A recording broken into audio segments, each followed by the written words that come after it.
Hello friends and welcome to Wednesday's midweek Kings of Anglia podcast. This one we're calling the Brutally Honest Contract Discussion pod.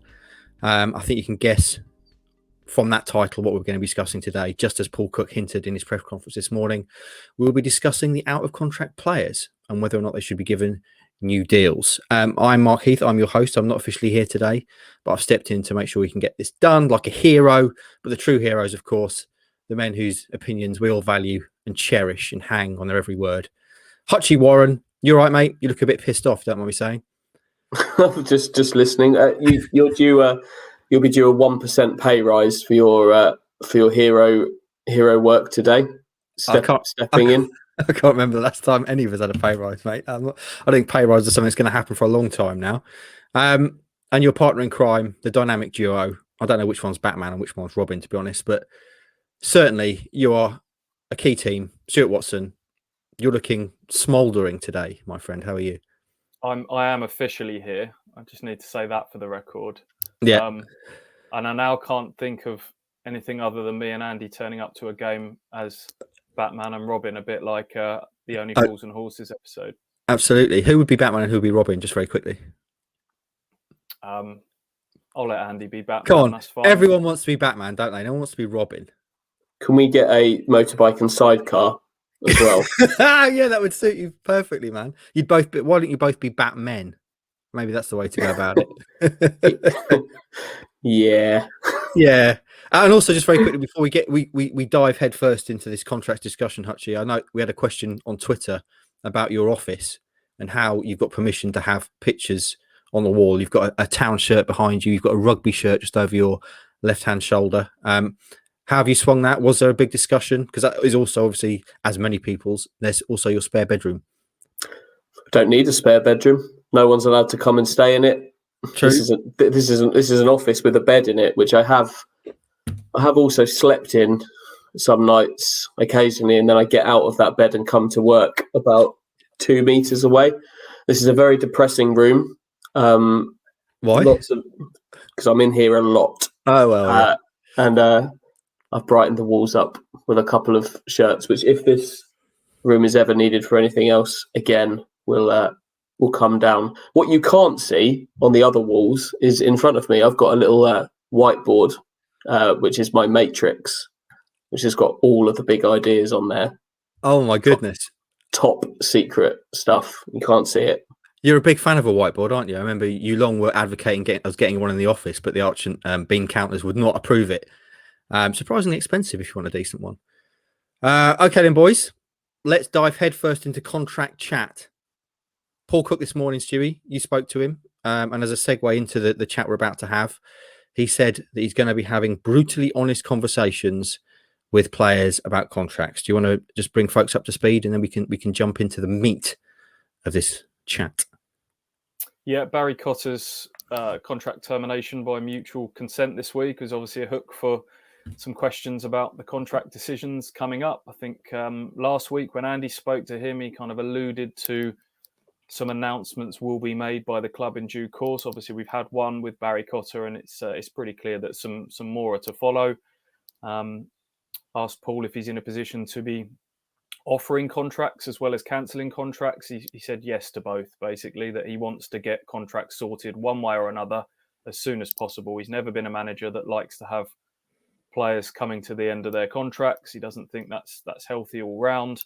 He doesn't want to be one of those managers that sits down and gives a fluffy response to players about their future. Well, I'm not sure. We'll see where we're at the end of the season. I'm ready to have some brutally honest conversations with them. So, yeah, I guess that's a hook for us to do the same today. It's perfect, boys. Are you ready for some brutally honest conversations? You two are too nice for brutally honest conversations. I'm not sure you can do brutally honest, but let's see. You up for it, Hutchie? You ready to speak your mind? Yeah, I'm just going to spit the truth and fire and just say what I'm thinking. With some measured chat to go with it. We should also mention before we jump into this, Roscoe, the fourth member of our team, the fourth wheel on the KOA bus, is not around today. If you listen to KOA 200 on Monday's show, you may have heard him have a small mental breakdown during the strike. So he's off to mentally recuperate and work out what his actual name is. And so, yeah, he'll be back next week, hopefully, with a brand new head, but still the same beard. Right then, boys, contracts discussion. The way I want to do this, for those of you just listening, we're going to do a thumbs up, thumbs down, thumbs to the side style, like the emperors of Rome in days of yore, gladiator-wise. Obviously, thumbs down doesn't actually mean they get killed in this instance. But yeah, I reckon it'll be a good visual tool for those watching on video. I'm going to get you to do it both at the same time, so you can't just agree with each other. So let's go. First couple, I'm going to start with the two that I think are going to be the most controversial, or the ones that people most want to talk about. Certainly the first one, a lightning rod for controversy. You either love him or you hate him. There's no middle ground with this man. He is Captain Fantastic, Luke Chambers. Now then, boys, shall we do the decision first and then explain your working, or do you want to have a little chat around Chambers and then give you a decision? How would you best like to format this? We probably should have decided this before we started recording. Yeah. quick production meeting. I think we should do the thumb first. Yeah, I'd agree with you. And then talk about it after that. Okay then, boys, put your thumbs up to sides, please. And if I could ask you now, on the count of 1, 2, 3, reveal. Is it a yes or a no for Luke Chambers? I thought about the count of 3. There we go. You said there was going to be a count of 3. Yeah. Sorry, I forgot the count of 3. I'll bring that in for the next one. So there you go. Those of you listening, both the boys put their thumbs firmly up. So we'll come to you first, Stewie. Luke Chambers, undoubtedly a great captain of Ipswich Town, a long-standing servant. But as I say, a lightning rod for controversy. Some would argue that he's presided over the decline of Town over the past few years and is part of that culture we've talked about, the losing culture. Actually, you can put your thumb down now. You don't have to keep it up. There you go. We understand that it's a thumbs up for Luke Chambers. So just explain, Stu, your thinking on Luke Chambers and why you give him a new deal. That wasn't a resounding thumbs up from me. I think anyone watching would have seen that was a very slow raising of the thumb. I think it's... I was having a look at the centre-backs for next season. You've got Wolfenden is contracted. Let's not forget that Corey and Darber comes back as well. So for me, it's probably a case of keeping one out of the 3 of Chambers, Wilson, Nsiala, and then maybe adding a fresh face to those as well. You want to get a nice balance of youngsters and experience, left-footed, right-footed, ball players, warriors. So for me, I still think that Chambers, if we're going to keep him, it's to keep him as a centre-half and to be not necessarily the nailed-on starter every week, but certainly a useful presence to have amongst your 4 centre-half options. If they can get another left-footed warrior type in to help him, a Christoph Berra type for whatever level that they're playing at for next season, that's the route I'd be going down. And are we looking at just a 1-year deal you'd be offering him, or? I guess so. Yeah. A 1 year with an option type thing. What is he now? 30, 35? Has he turned 35 yet? Yeah. He's 36 in September. It can't be anything more than that, can it? You know, maybe with some chats about coaching further down the line.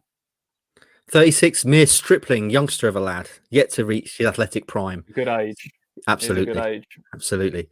Hutchie, your thumb was very firmly up. We know, I think from our chats before, you're quite a big fan of Luke Chambers, which is fine. He's a lovely, decent man. But should Town offer him a new contract, you say yes. Explain your thinking. Yeah, I do. He's on course to have played 46 games for Ipswich this season. Off the top of my head, is anybody going to have played more than that? Maybe Andre Dazelle, but he had a timeout with suspension. He could be have played the most minutes for the whole squad this season, and I think he's still been one of their most consistent players. I'd agree with Stu, absolutely, 100%. This is with the view to him being at centre half. He's not Paul Cook's right back. That's not even up for discussion, I don't think. But I think to simply just allow a player like that just to leave, I'm not sure it makes an awful lot of sense. The only caveat here is if, and it's a big if because I'm not sure this is going to be able to have happened yet, if Cook has got his warrior centre half captain waiting in the wings, essentially signed up already to come in on June the 1st or whenever these things can start happening, end of June, then I'd maybe think again. But if it's a case of sort of getting to the summer and then sort of looking around, seeing what centre-backs are available, I think there could be a regret just allowing a player as experienced and still capable as Luke Chambers just to walk away. I'd agree with Stu as well. I don't think he'll play 46 games next season if he is still here. But that would be a good thing, because that means that Paul Cook will have gone out and brought in defenders and other players, not just defenders, other players that are capable of taking some of the heat off of Luke Chambers in other areas of the pitch, meaning that you don't have to have him on the pitch all the time. I don't think there would be an issue with him becoming a kind of club captain-y figure that plays 20 odd games. I honestly don't think that's going to cause the problems that some people might think, and I think he'd be a good person to still have around. I can see there being an argument for that club captain role. You say they're obviously team captain at the moment, but club captain, someone who's so influential. But for me, the reason I'm saying thumbs down is just for the reason we've spoken about, really, that the culture of kind of mediocrity and that kind of losing culture that's around the club. I don't think you can exclude the captain of how many years from responsibility for helping build that. And I think if we're looking at needing to change that culture, I think it's going to be very difficult to change that with Luke Chambers still at the club. Very much an all-powerful captain, the alpha male at the club. So yeah, I mean, as I say, Luke is a lovely guy. He's a really good character, and I think he could still have a role to play at Ipswich Town in the future. But I think maybe in this situation, it would be better to let him go, and maybe he goes away to come back in the future in some role as a manager or coach or something like that.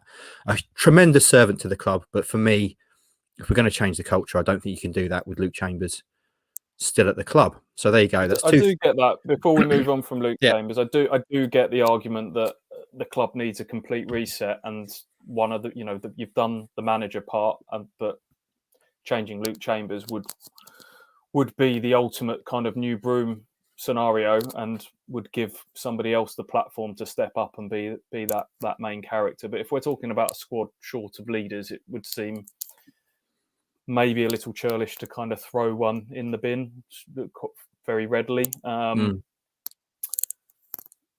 Is it Luke Chambers' fault that they've kind of the decline has happened? As Andy said, he's been one of those most consistent players, or has it been the players around him that have been a bigger part of the problem and the recruitment? And I think there's far bigger issues than Luke Chambers. He's talked about being one part of a cog in a wider organisation. I think that's where I'm at with it, but it's certainly the biggest call that has to be made of all these players that we're talking about, for sure. It's all right, Stu, you're allowed to disagree. That's hopefully we'll have some disagreements on today's show.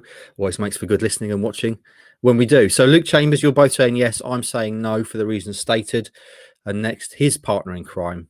Which one of you would be Luke Chambers and which one would be Cole Skuse? That's an interesting question. Anyway, the next one, Cole Skuse. And I will give you a count of three, Hutchie. So you reveal on the count of three. Put those thumbs sideways, please, gentlemen. Yeah, this one. So 1, 2, 3. Okay, so me and Stu are both saying no, and Hutchie is holding the middle ground with I guess that would be a not sure, TBD. So Stu, let's start with you because you've been decisive. Thumbs down from you on Cole Skuse. Why? I think Paul Cook wants. There's going to be two sitting midfielders in a 4-2-3-1 system. We know that with Paul Cook. I think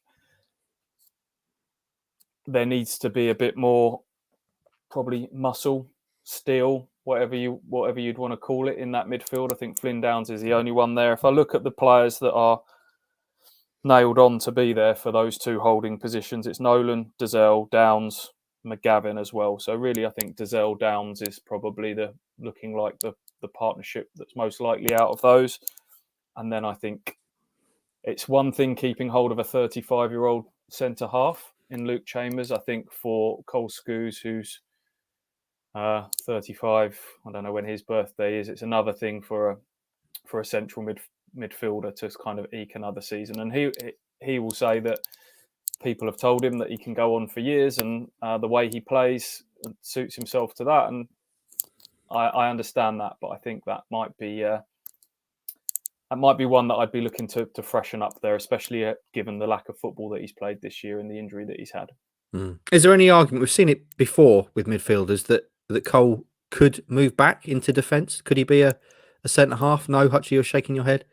Not for me. No, No, I don't think so. Certainly not. If you let Luke Chambers leave and then make Cole Skews into a centre half, that just doesn't add up. Yeah, doesn't make much sense. It doesn't add up for me.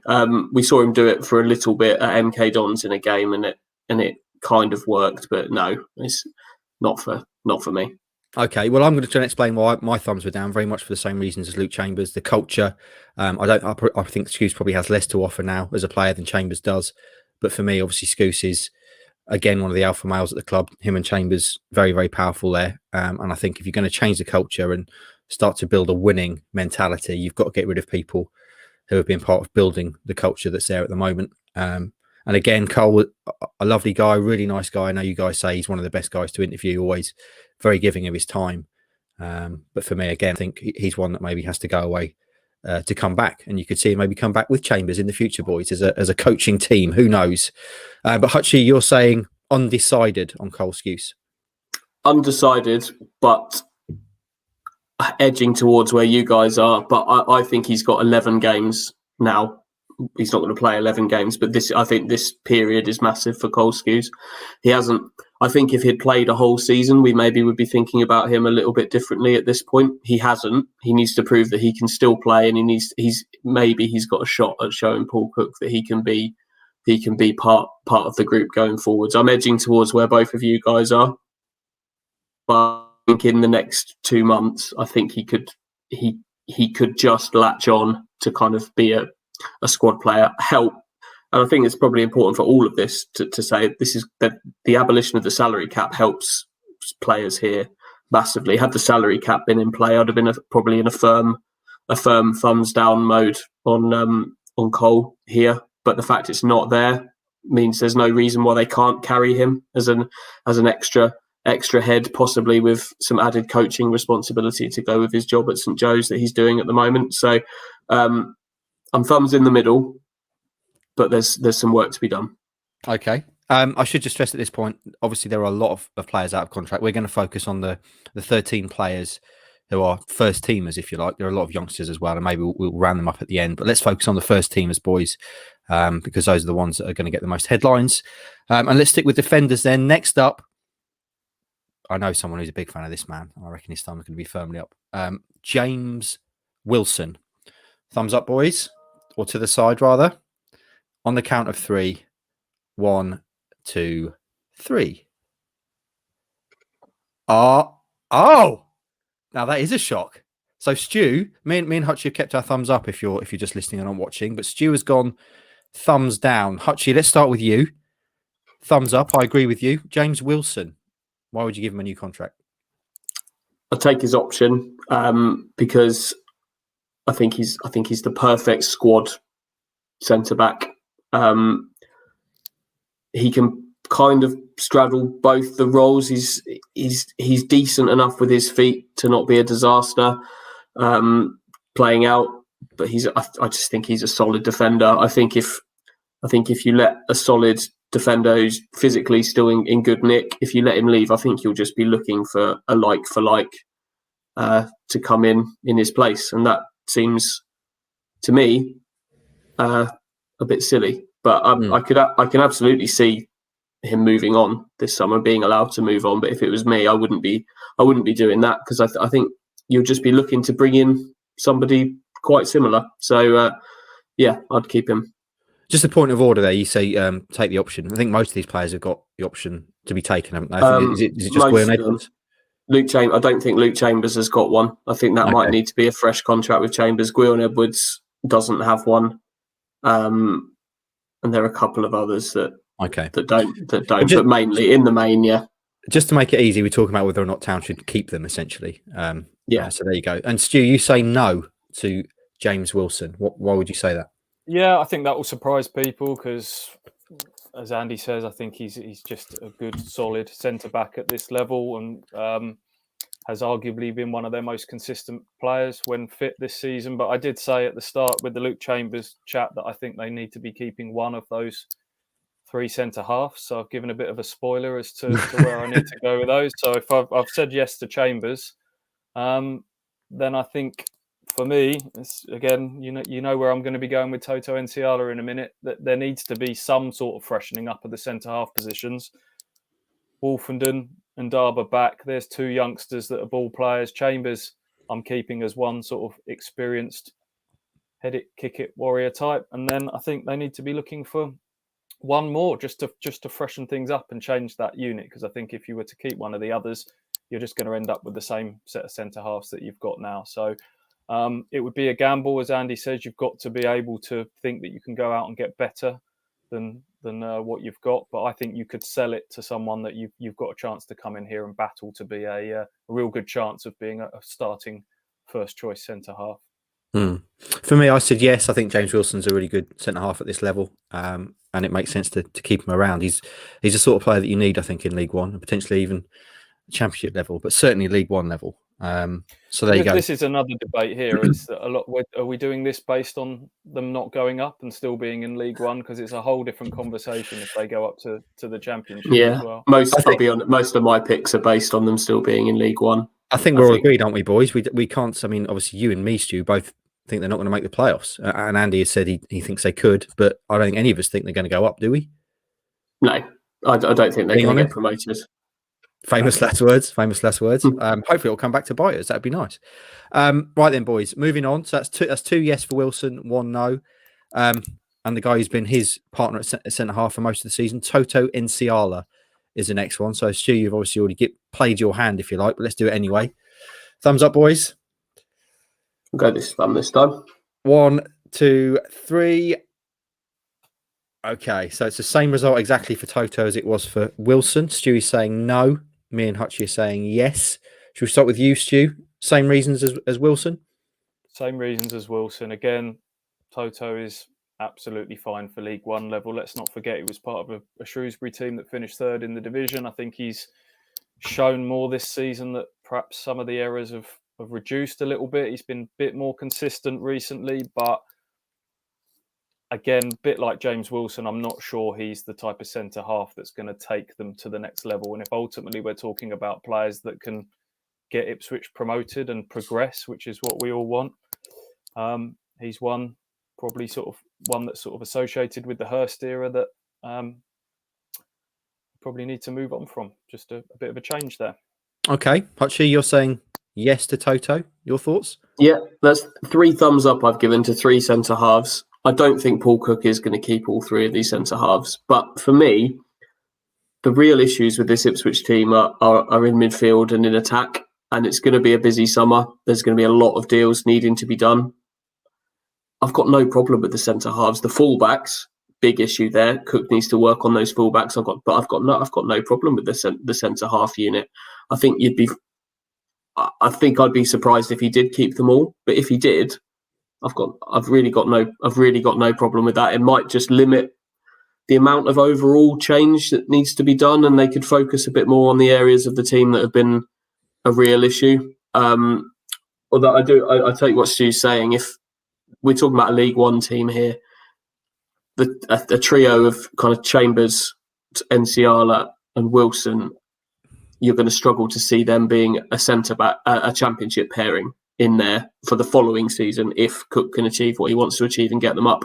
So again, like I said for Chambers, if there's somebody waiting in the wings, signed up, essentially good to go, then I'd think differently about a few of these. But as things stand, not knowing the picture and with a blank canvas, I've got no problem at all with the centre halves that are at Ipswich, and I would really, really hope that Luke Wolfenden would be pushing at least one of them out of the starting 11 as well. So all in all, and then there's Corey and Darber. So all in all, I'm okay with the centre backs. Other areas of the team need the work for me. I agree. I think we get too carried away at this level, thinking, you need cultured centre halves that can pass the ball. I don't think you do at this level. To get out of League One, you need hairy-ass men, Stu, one of your favourite terms. And Toto is certainly capable of knocking people out of the way, winning the ball and doing what you need to do. I always think back to Derby County when they got promoted with Darren Moore at the back, who was just a bludgeoning machine. Anytime the ball came anywhere near him, He just punted it the length of the pitch, just get it away. Obviously, didn't work out for the Rams in the Premier League, one of the worst team in the Premier League. But I can see Toto and Wilson being perfectly serviceable as League One centre halves, doing what they need to do, winning the ball, clearing it, and pinging the ball away from danger. And I do think with Wolfenden and Indaba kind of waiting in the wings, potentially being groomed to hopefully take over when Town are in the Championship, when you might need some more cultured centre halves, and Wolfenden and Indaba may be coming through. So I'm saying yes to Toto. Let's move. Yeah, carry on. Can I just chuck one caveat in here, which might muddy the water, which people might not have considered? Some of these contracts may just have clauses in them that means if you play a certain number of games, you will trigger that option automatically. So that might muddy the water a little bit going forwards. We'll have to see. Let's not complicate things, Stu. Let's keep it to a yes. Chuck it out there. Let's keep it to a yes or no. Otherwise, it's going to get really complicated. So let's stick with defenders. There's two more defenders left to talk about. The first of which, Stephen Ward, boys. Aging left back. Thumbs up, please. 3, 2, 1. Yes. Not unexpected. 3 thumbs down for Stephen Ward. Stu, why? Paul Cook wants rampaging fullbacks. Stephen Ward is 35 and after a really good start to the season has started to show his age, I think, in the more recent games. Miles Kenlock is under contract. Whatever you think of him, he'll be there. I think he'll be the backup fullback, and Paul Cook will be looking to sign a left back in his mould. Yeah, there's not too much more to say about Stephen Ward, is there, Hutchie? Not really. This felt like a 1 year. There's an option in his contract, but this felt like a 1 year kind of rental deal when it got done last summer, and it's pretty clear that's how it's going to turn out. Absolutely, Paul Cook is going to want to sign a left back, and that means that Stephen Ward is surplus to requirements.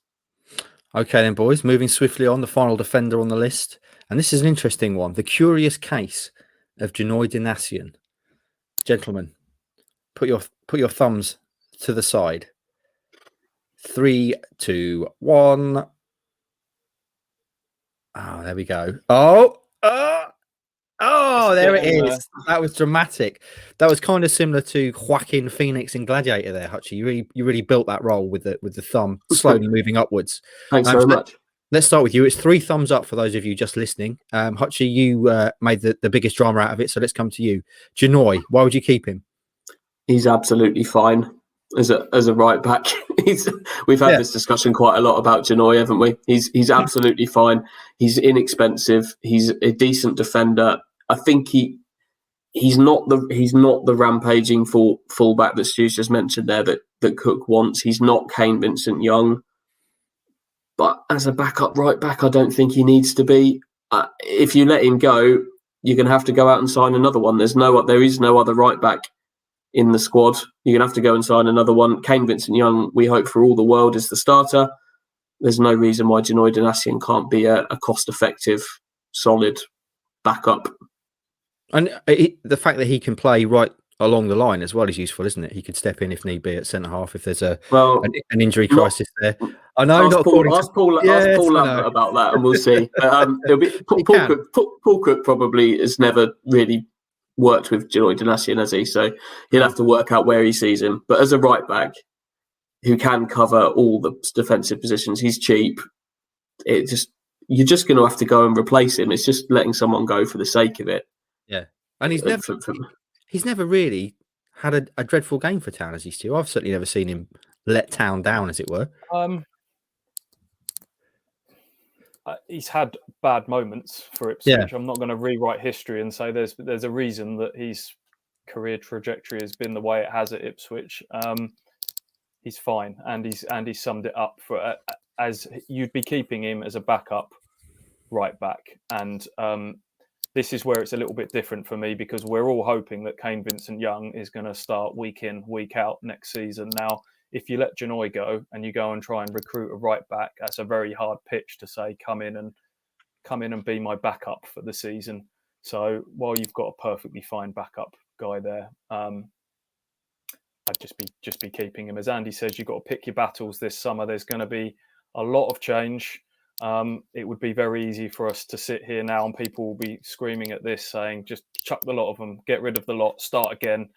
And I can see where people are coming from, the way they've felt over years of frustration building up. But there probably needs to be a bit of pragmatism. And Janoi would be one of those pragmatic keep decisions for me. Okay, let's move into midfield. We've already talked about Cole Skuse. And we'll start with a guy I think we're all probably going to be agreed on. And it certainly looks as though he might be on his way. Emyr Hughes. I don't think we really need thumbs for this, but let's do it anyway. Let's keep the theme going. 3, 2, 1. Oh. Hutchie, you're really building this part. I thought you'd gone visual, innit? Absolutely visual. No. I thought you'd gone that's just my deformed hand. And then you went thumbs down and pulled a face as well. So because you pulled a face, let's start with you, Emyr Hughes. He's not going to be around, is he? Let's be honest. No, and I think he could well be one of the ones that Paul Cook was suggesting, maybe departing sooner rather than later. I'm sad about it because in theory, I think he's the best midfielder at the club, but he can't show it, and it's been sad in many ways to watch it. I think he's done incredibly well to get playing again at all, considering the issues that were there. But there's just always been a sense he's been playing within himself, and just isn't the player that was signed full time in 2017. And it makes me feel quite sad because he's kind of achieved stage one of his battle, which was to get back on the pitch after the best part of 2 years out. But stage two, which he talked about quite openly as being stage one, was to play again. Stage two is to be effective, nail down a place and play. That's just not happened for him, and it's going to have to happen elsewhere, I think. See, it seems a long time ago now, doesn't it? Those halcyon days, Hughes scoring against Newcastle Easter Monday, Town beating the Toon, then signing him in the summer, making a huge play of it. They were clearly very excited about it. They even invited us down to interview him before it was announced. They were that excited, but it's just not worked out for him here, sadly. 4-year contract, which really breaks with tradition under Marcus Evans. It's 2 years at best normally. It's just not been the same since he's come back from injury, and I do say that with a heavy heart because Emyr's a lovely man, but he's not been the same all action box to box goal threat type player that he was, and he's been back now. Well, since they've come down to League One, we're not talking about, he's still got a chance to build back up. I think if it was going to happen, it would have happened by now reluctantly. So yes, I think. Yeah. He'll be going sooner rather than later. He's played 37 games in that time, and he's stayed fit, which is a great thing. But also, it's probably the thing that's maybe done for him, because if you'd thought there were little knocks along the way and he'd not been able to show it because of them, you'd maybe think a little bit differently. But he's played a lot of football, and it's just not happened. It's a shame, but maybe it clicks somewhere else where he has to go somewhere and prove himself all over again. Maybe that's what he needs. Okay, so 2 unanimous choices, thumbs down so far. That's Emyr Hughes and Stephen Ward. Next up, again, I can't see that we're going to disagree on this. Teddy Bishop, potentially the most creative player at the club. Maybe Andre Dazelle would argue with that, but certainly someone who takes the ball on, runs at people, has next level talent. Teddy Bishop, boys, seems to have slightly put to get behind him the injury problems, the fragility. What we saying? Thumbs to the side, please. 3, 2, 1. Oh, it's Hutchie's. Hutchie's staying. There we go. See, now you built your part. I'm not sure. So me and Stewie, for those of you just listening, saying yes, Hutchie keeping his options open, undecided. Go on, Hutchie, explain. I love Teddy Bishop as a football player, and you know what? If it was me, I would be keeping him. I would be, but I just cannot shake this feeling that I don't know where he fits into a very rigid Paul Cook system. I like Teddy Bishop because he's something different, because he has attributes that other central midfielders don't have, but I don't know if Paul Cook wants central midfielders with attributes that other central midfielders don't have. And that's what clouds it for me. I want to put my thumb up, and I probably should have put my thumb up, but I just can't shake this feeling that that's a position where Cook wants something very certain, very rigid, and I'm not sure if it fits. I'm not sure if it fits with Teddy, but really, my thumb was up, but I just can't shake that feeling. It wasn't. No, It's definitely stuck in neutral. I'm trying to be dramatic, all right. I'm just trying to. Stewie, Teddy Bishop is a potential match winner. He can produce moments of magic which win games for you. Yes, he's a bit fragile, and yes, he might not fit the Cook mould, but Town have got to keep him, haven't they? He can do all of those things, but again, he's another one that it's been quite some time since he's done it consistently. He hasn't got bags of goals and assists to his name, has he? We're hoping that now the fitness problems are behind him, but unfortunately that question mark will be there with him. But for me, this is a decision that's based purely on probably financial decisions, really. He's a financial asset to the club. He's still of a decent age.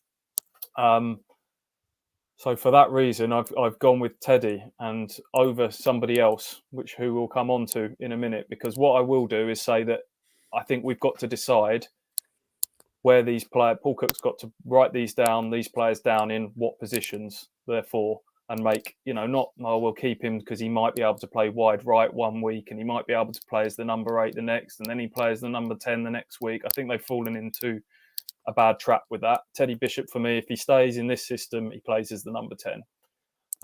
So I'm keeping him as a number 10 in the hope that he can deliver, and he's got to do more going forwards. So just about for me, just about. Hutchie, are you typing, Hutchie? Nope. My hands are under my desk. Oh yeah. Stop making these wild accusations about what Andy does with his hands. I could just hear that there's some kind of interference on the line, and I wondered if Hutchie was doing his kind of trademark, banging a story online while we're recording a podcast. I'll keep my hands here for you until I'm doing thumb business. I'll keep them up. Yeah. Question as well, by the way, from my good lady. Don't laugh at thumb business, Stuart Watson. My good lady wife wants to know, Hutchie. She's confused as to why you have the rabbit blanket aforementioned over your legs, and yet sit there wearing shorts. Surely it'd make more sense to have long trousers and socks on. Interesting question, Mrs. Heath. Because trousers and the blanket too hot. Yeah. Trousers and socks too cold. The perfect middle ground is blanket and shorts. And shorts. Okay. Plus, I just kind of like having something on my lap. Like when I sit and watch TV, I often I'll clutch a cushion. Yeah, I like that, to be fair. I just like the feeling of having something on my lap. Yeah, don't we all? Security blanket. How long can you keep? I want to see how long Hutchie can keep his hands like that, because I reckon his arms are going to start to burn shortly. Let's move on, boys. Alan Judge. This is an interesting one. I think we know where Stu's going to go. So, thumbs up. Are you going to do 2 thumbs? Are you going to keep that hand up? I'll do 2 thumbs. Yeah, but this is not either a 2 thumbs up or 2 thumbs down emphatic decision scenario on Alan Judge. Okay, this is a purely administrative exercise. Okay, Alan Judge, 3, 2, 1. Oh, here we go then. So Hutchie has got just 1 thumb up, 2 technically, but just 1. And me and Stu have both gone thumbs down on Alan Judge. Now, Stu, you just alluded to your thinking on Judge, but you just want to explain before we go to Hutchie? Yeah, if I'm putting everybody into a strict category, then my number 10s here, I've got Teddy Bishop, who I've just awarded a contract to, and then I've got Judge, Lancaster, Dobra, and then you've got El Mazzuni and Harrop as well, who are in the mix currently at the moment. But for that reason, there's just too many number 10s. They've got themselves into a situation where the squad is got too many in certain positions, not enough in others. You're going to have to make some tough decisions there. Teddy is younger. Alan Judge is 32 now. there's been times where he looks like he can be their best player. There have been long periods where he's not lived up to his reputation at this level. We're now nearly 2 seasons deep into League One. We talked him up as being a player that could be an absolute star at this level. It's not transpired thus far. He will, again, from a pragmatic point of view, he will probably be one of the higher earners there, which then frees up some funds to put to other areas that need some work. Yeah, I mean, that's a big part of my thinking, Stewie, is Judge is going to be on a good wage. I don't think they're getting returned for that top wage at the moment.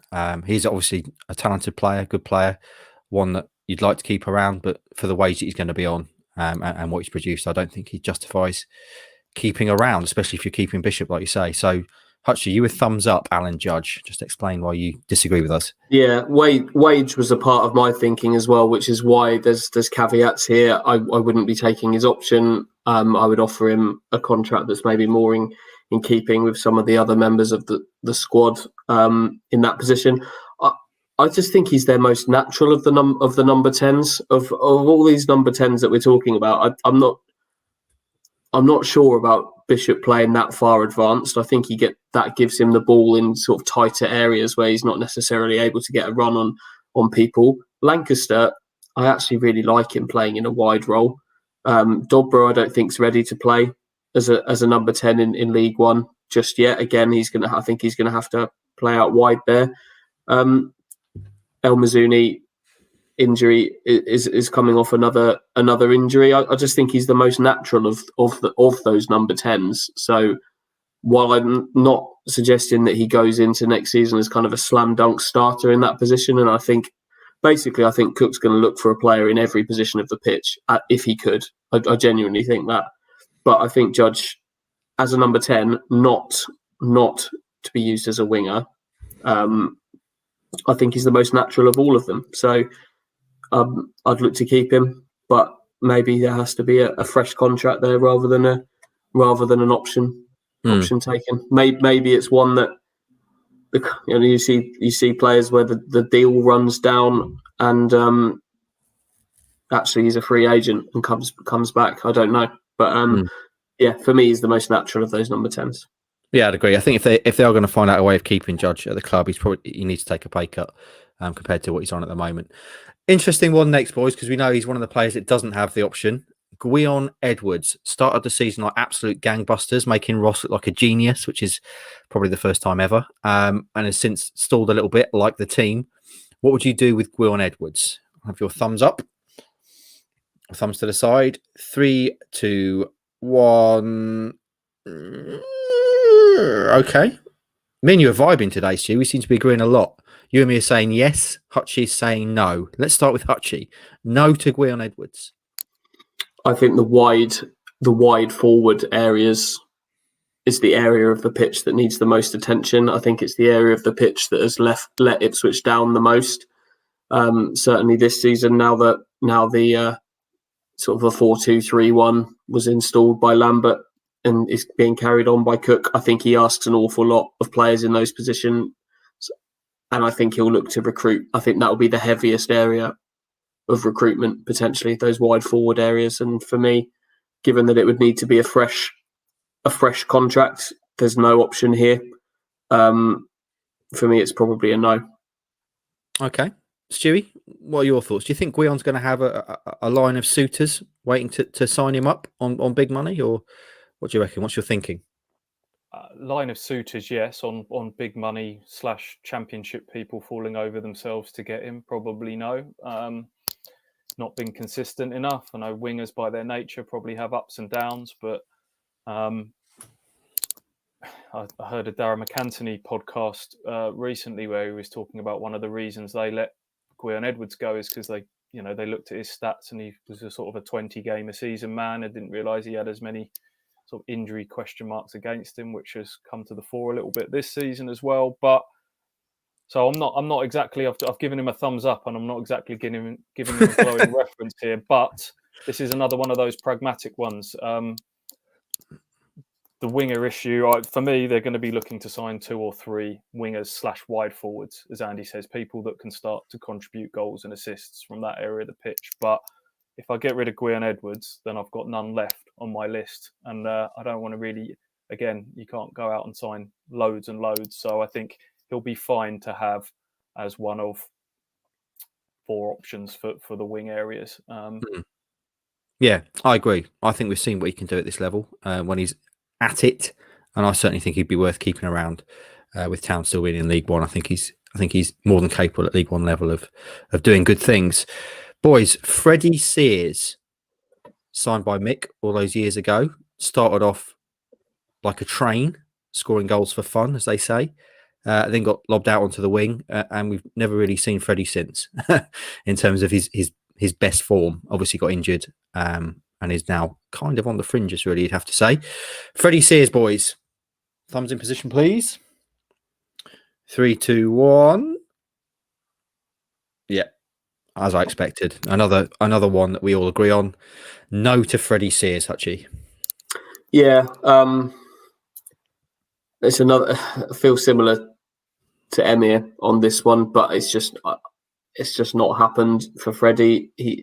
He had a decent little patch at the start of this season, but the zip that was in his game, if you think back to the little 4 or 5 game, give him 6 game spell at the start of the Paul Lambert era, where there was a real zip about him. He was kind of cutting inside. He was running off the striker, coming in from the left flank and causing real problems for teams. But that knee injury that he suffered a few months later at Norwich, the zip's just not been there for me since that injury. And I'm not sure it's going to come back. So it's a no for Freddie for me.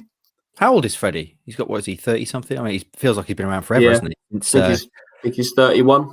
Bursting onto the scene at West Ham as the next big thing. Never really worked for him, Stewie. And you're saying his time's up at Ipswich Town.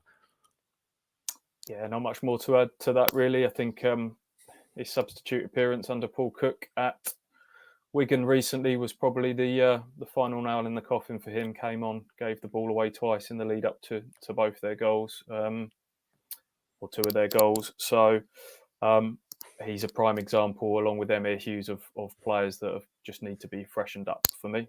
Okay, so unanimous no's if you're keeping count for all of us. That's Ward, Hughes and Sears. Maybe you'll agree at home. Right then, boys, 2 left, one of which I fear might break my heart. But let's start, first of all, with Caden Jackson.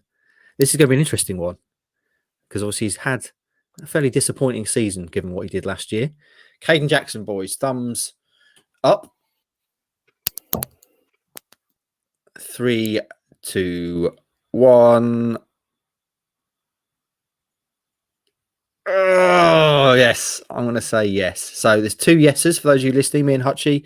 And Stu very much undecided, leaning towards a no, you're hinting there, Stu. So talk us through your thinking. Norwood, they're going to play as a central striker. We know that. One central striker, and Norwood, under contract for next season, will be, I think, in prime position to do that. Where does Caden Jackson fit into this system is my concern. I just think if I was Paul Cook, I'd probably be going, really? You had £2 million, best part of £2 million on the table last summer, and you turned it down? You could have made a profit on him. Lambert played the same system as well. I just don't see where you'd be keeping him to be, as at the moment his role is to come on and be an impact sub, or maybe use him on the odd occasion where you might switch to 2 up front, which sounds like it's not going to happen very often. I don't think he can play that lone striker role. I don't think his touch is good enough there to make the ball stick. He's got attributes, but I just don't see where he fits into things. And it would be a really tough one for Marcus to swallow, having turned down good money for him last year. And I don't think he will. For that reason, I think that would just stick in his throat. But my fear is that they take his option, they keep him around, and don't really know what to do with him going forward. So I'm really undecided on that one. If we're talking about making brutal decisions, that would be a brutal decision that I think might be the right thing for the club as a whole, and then that would allow him to go out and get a striker that can properly compete with James Norwood to be the central striker. I'm not sure Ollie Hawkins is that player. So if you want to go out and sign a striker, which I'm sure all managers want to go out and get their own striker, then Caden Jackson might have to be a really tough call. But I'll leave my thumb in the middle on that one at the moment. Okay, well, I said yes, and I'll just briefly talk about that before I throw to Hutchie. Part of that is the kind of money involved thing. I think it'd be incredibly galling and bad business to just let him walk out the door. And also, he's got one of those things you can't teach, and that's speed. And speed at any level is dangerous. And for me, I'd be trying to work out any way of incorporating that into the side, because there's no doubt pace like Caden Jackson's scares teams. And Town have to find a way to harness that. I don't think they should just let him walk away and let that money that they paid for him just go. So, Hutchie, what's your thinking? My thinking's really similar to Stu's, but my ultimate thumb goes in the direction that yours did for the reasons that you've just said, Mark. I don't think they will let him go for free, but I think I'm with Stu. I can see a scenario where he becomes an afterthought, the third striker that doesn't need to be used particularly often. I actually think he, with the right number 10, and I don't think Alan Judge is that number 10. With the right number 10, I think he can play that role up top. But yeah, I can't see him suddenly being the number 9 that he needs to be. But I just can't see Marcus allowing that to happen. But I can see his option being taken. There won't be a new contract at this point, but I can see the option being taken. And you know what? I could also potentially see a sale by the end of August, potentially. Certainly not for the figures that we've spoken about previously, but for something. That's what I can see. But I definitely wouldn't be throwing his skill set on the fire straight right now. That's an interesting wrinkle, Hutchie. Take the option and then maybe sell him in August when you might get something for him. Something. It's not. Look, I think we can all agree that the Bournemouth money that we spoke about 6 or 7 months ago was one that should have happened, shouldn't it, Stu? I think there's going to be people regretting that.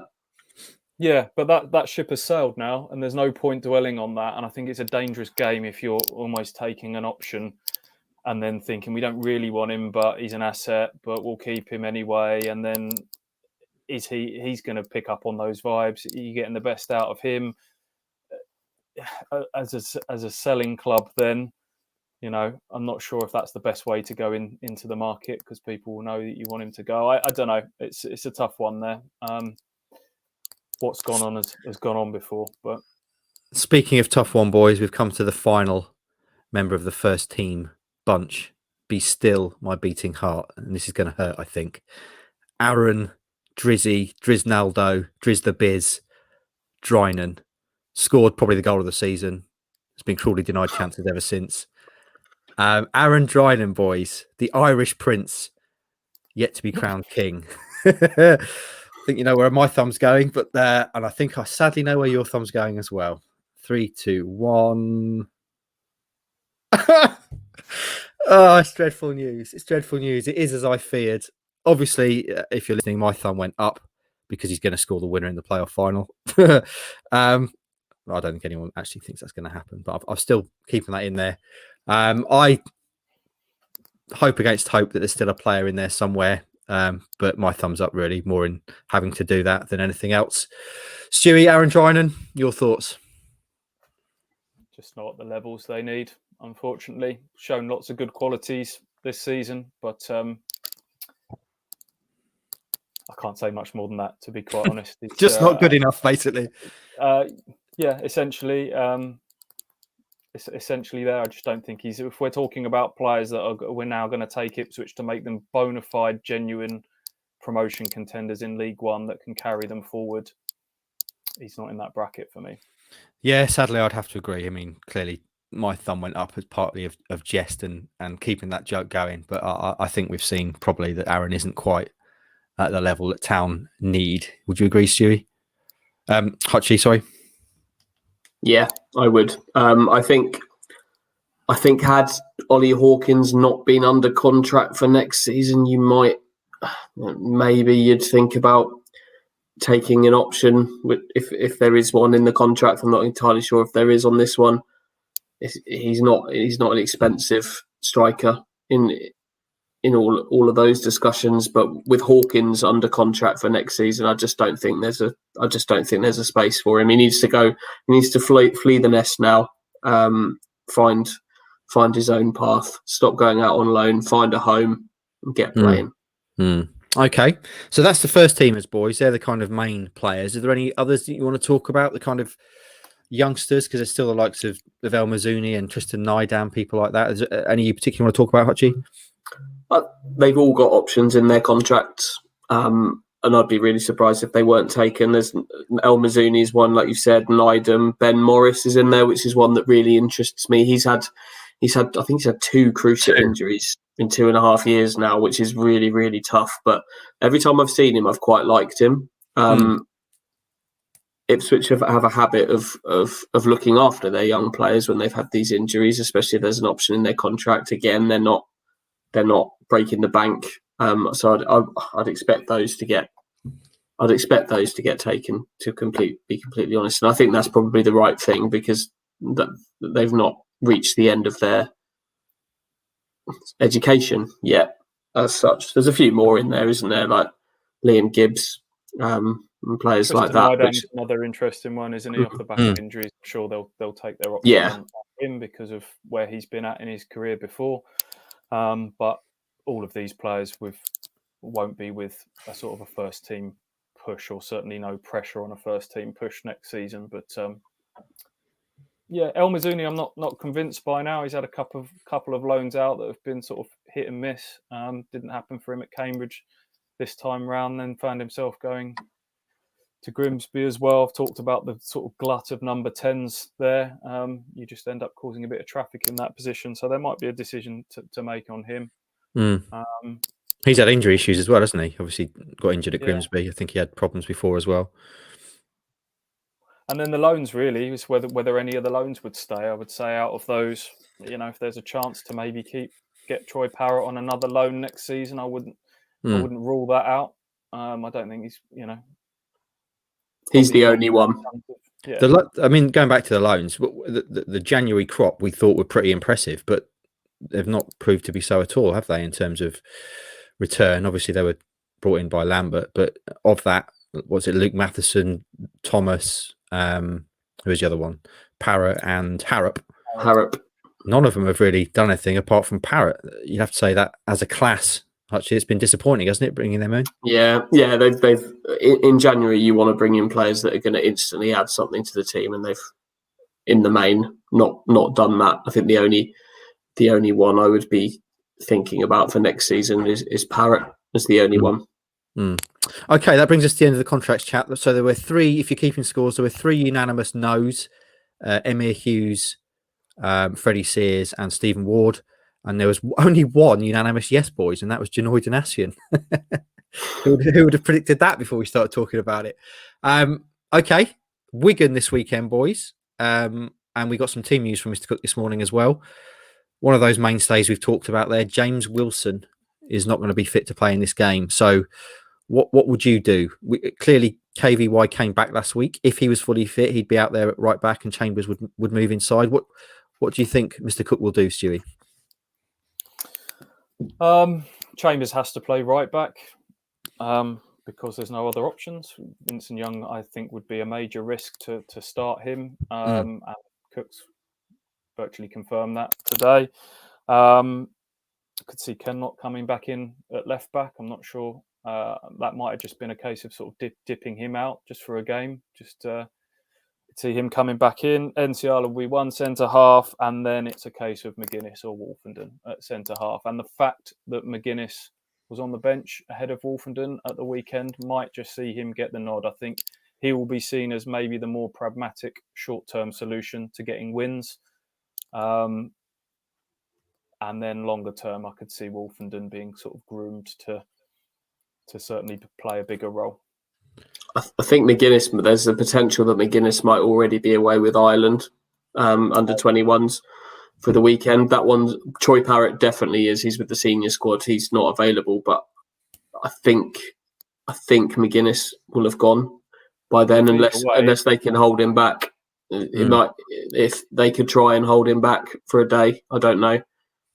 But then it just leaves Wolfenden, doesn't it? If not. And what do you do? Obviously, you mentioned there Troy Parrott is away; he's not available. Who do you play in his position? He didn't play at Portsmouth anyway, so I don't know. I'd still play Alan Judge as the number 10 behind James Norwood, which is what he's played at the weekend. But he was being asked to do kind of half of Keenan Bennett's job as well, which didn't really work for me. So I think he might go 2 up front at the weekend. I think he kind of talked about it completely unprompted after the Portsmouth game. He's been banging on about the lack of goal threat. He was asked about Armando Dobra and then just suddenly went off on a complete sidetrack about, I'm tempted to look at Caden and James. He'll be aware that probably the most goals and the time they've looked most threatening in League One has been with those two. He's tried various combinations with the 3 in behind, and none of those have really clicked so far. He then kind of went back on the 2 up front thing in the press conference this morning, but I wonder if that's just trying to be a bit of a red herring to Wigan to kind of throw them off the scent. I just wonder whether it will be those 2 up front. Do you think that Norwood could play a similar kind of number 10 role to the way that Parrott was being asked to play that role behind Jackson? Because I think he could. I think he could play a little bit off of a lead striker and still be that pest, still be a bit of a physical presence, still flick the ball on. I think he can do all of the things that he's being asked to do as the sort of the number, I'm going to call him the number 9, even though these two wear the opposite shirt numbers. But I think he could still do that in the kind of withdrawn role behind Jackson. I honestly think he could. Yeah, he started as a midfielder, didn't he? He's been posting about it recently, showing clips of him taking the ball off the centre halves and forward passes and stuff. But they're just a 2 for me, a proper out and out 2 that just play off of each other and don't sort of stray too far from each other. But I know what you're saying. He'll drop into the pockets, win the flick-ons, and Jackson's certainly more the off the shoulder type, isn't he? So what do you do with the midfield then if it's a 2 up? Are you going for 4-4-2 in that scenario? Yeah, because we just talked about, certainly for this weekend, there's not enough centre. We're barely getting enough centre halves together for 2, let alone 3. So I think that throws wing backs out the window. So it'd have to be a 4-4-2, yeah. And I think you'd be looking at Dazelle, and in lieu of Downs, maybe Cole Scoos back into the team once he's had his little rest, just to try and add a bit of balance to that midfield, possibly. Okay. It's Wednesday, boys, so I'm not going to put you on the spot for a prediction because clearly things could happen between now and then. But this game at Wigan on Saturday is a must-win, isn't it, for Town, if they've got any hope of making a late push for the playoffs? I know there's still 10 games after that, but they really need to start getting some wins on the board, don't they, Stewie? Yeah, I'm not sure we're quite into must-win territory yet, but it's an away game at Wigan. I think the bigger must-win game will be the Bristol Rovers game at home that comes after it, because their away record is appalling. Joey Barton's struggled to make much of an impact there. I think that's a more winnable game than this one. It's a must-not-lose game. I'll probably say that. I've got a feeling it'll be a draw. You've got a feeling it'll be a draw. Hutchie, when do we start getting to one of the most sturdy and reliable cliches in football, which is we've got insert number here, cup finals left for Town? Can I interject? Yeah. Today is that day, because Andre Dazelle has used that phrase in his... Has he really? What, we've got 11 cup finals left? Yeah. Oh, yeah, dear, oh dear. Okay, there you go then. Has he gone early, Hutchie, you reckon? I don't think he's gone early, but he's just made me feel really sad. Just an away game at Wigan on the 27th of March. Cup final, mate. It's not a cup final. I've got nothing to add. I've got nothing to add. That's one of my least favourite of the cliches. It's awful. But it's one of the most used ones. I know. In the media training, are they using your whiteboard, Hutchie? Have they got these phrases written for the players? You know, so-and-so cup finals, we go again, put in a shift, the lads are gutted, they feel it as much as the fans do, all that sort of stuff. Well, they're just force-fed these cliches because all of them speak in cliches, which is one of the most frustrating things about the modern game, and probably one of the most frustrating things for you as journalists as well, because it's so hard to get them speaking openly. So there you go. Wigan this weekend. Stu, you reckon a draw? I did say I wasn't going to ask for predictions, but you've offered one. So Hutchie, what are you saying? I think a draw. What did I put in the piece that I've already written online today? Because whatever I wrote in that, that's what I think. Okay.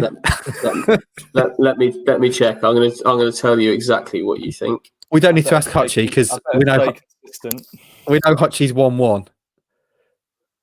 Hold on. Building the tension here. Paul Cook goes back to another of his former clubs at the weekend and will come up against his trusted former assistant Liam Richardson, who may well join him at Portman Road further down the line. The Latics have won 3 of their last 7 matches and will have been buoyed by the news that a much-needed takeover is finally close. They'll certainly be a better side than the one that the Blues beat 2-0 on the opening day of the League One season. I predict a draw. And there you go. That's exactly what I think too. I think they're going to win this game 1-0. Okay, spicy. Let's hope that's true. Any other business, boys, before we take our leave and I can get on with my day off and you can start churning through some work? Did we keep a tally of how many yes, no's and maybes we said there between us? I didn't, and that's to my eternal shame. Somebody else will. Yeah, I know that, as I say, there was only one unanimous yes, and that was Janoy. I've got four ticks, 1 maybe, and 8 no's there. Ooh. Can you quickly do some mental arithmetic, Hutchie? Can you remember what you said? Yep.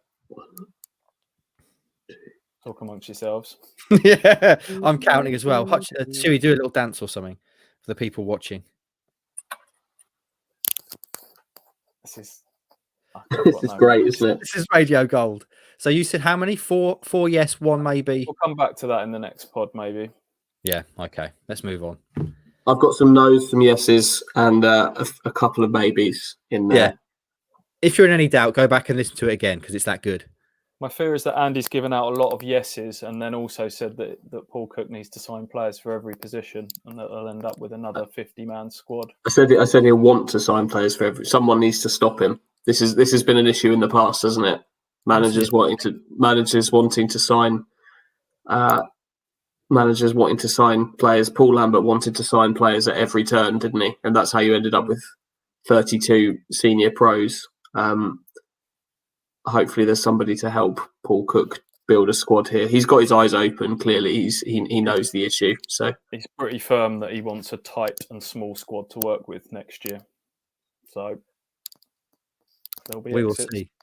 Time will tell. Any other business, boys? There's something I want to mention briefly before we go, but have you got anything else you want to talk about? No other business.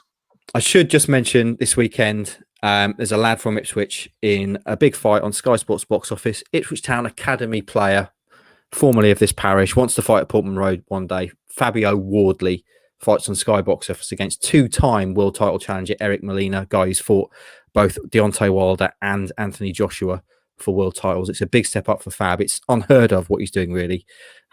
He has 14 fights total, 4 white-collar fights, which are basically unlicensed bouts between guys who aren't amateur trained.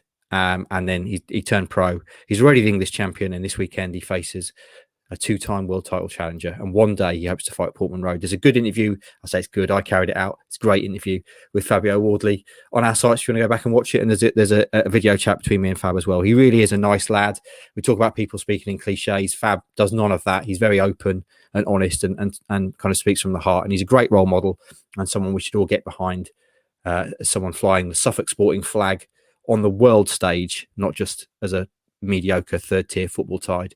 Anyway, boys, with that, I think we should take our leave.